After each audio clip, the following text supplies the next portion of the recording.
who have tried to kill a U.S. president. None of them remain behind bars, as all three have been granted full release. Thanks for being with us here at 6. I'm Rory Johnston. And I'm Hunter Hoagland. A lot to get to here. John Hinckley attempted to assassinate Ronald Reagan in 1981. Lynette Squeaky Fromm pulled a gun on Gerald Ford in 1975. And the oldest of the would-be assassins here, Sara Jane Moore. She actually fired her weapon, also intending to kill Ford, just weeks after that first failed attempt. Moore is now 94. And Demetria Kaladimos with the Nashville Banner was with her Saturday watching coverage of the attempt on Donald Trump's life. Demetria? Rory, I know this sounds hard to believe, but I've been visiting with Sara Jane Moore regularly for more than a year now. And I have agreed not to disclose where she's living. But I knew I had to meet with her Saturday after shots were fired at former President Donald Trump.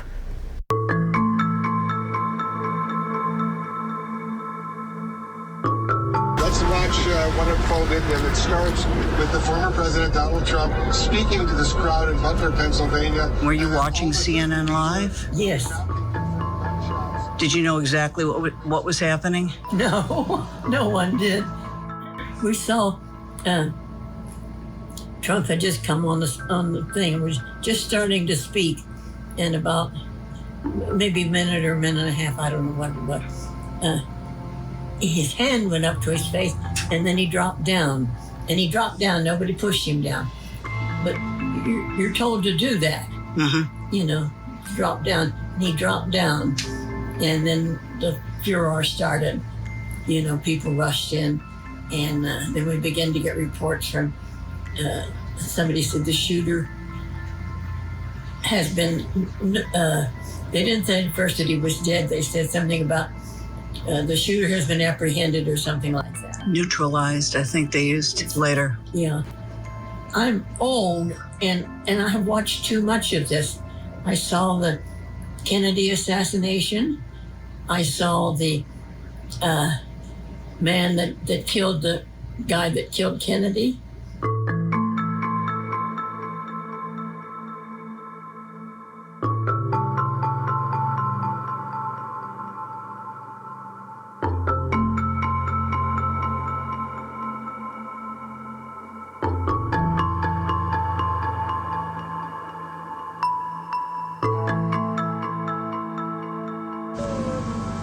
Sara Jane Moore's motives were confused. Her purpose was not. I knew that that's the only shot I would have was a headshot. He came out, looked right at me, and after I fired the shot, he stopped. Cold, and I did have time for a second shot, had never planned for a second shot, had practiced and was psyched for one shot. I mean, I've got to ask you, Sally, this has got to bring back some sort of PTSD for you. Yes and no. You know, it's been a long time, and I've done a lot of things, and I've traveled all over the world, and I have more control of my emotions and more control of things than I used to.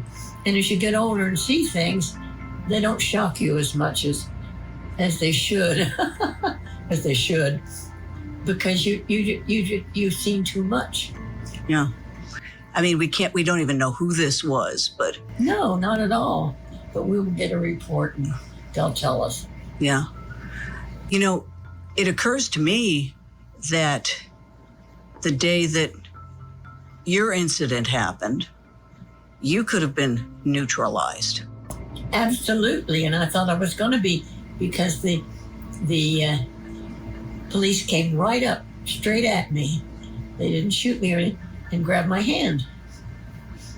And I was just stunned that the guy was coming right at me. Yeah. And of course I was stunned that I missed, so.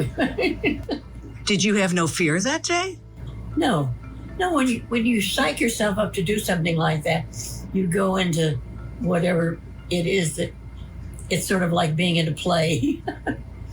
You know, you rehearse, and then when the time comes, you just do it. Now, I was surprised because I felt somebody come up against me in the crowd, which men frequently do, and I started to spin around to slap his face. I yelled, "The bitch has got a gun," before I made the lunge for it, as the trigger was going off. I grabbed her, and about 10 agents and 20 policemen were on us all, like, just like that.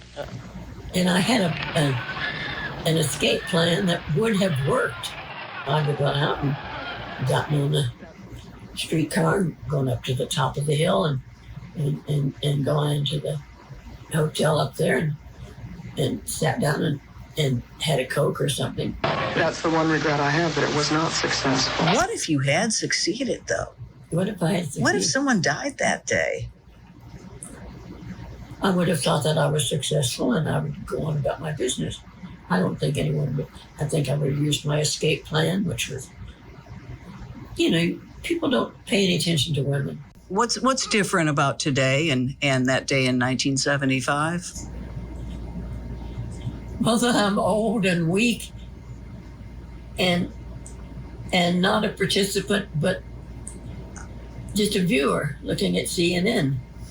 I'm a totally different person.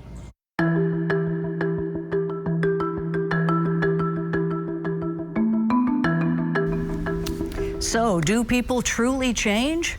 Yesterday on Twitter, John Hinckley actually posted, "Violence is not the way to go. Give peace a chance." He was in treatment for a long time. Yeah. I think just released a couple of years ago, unconditionally.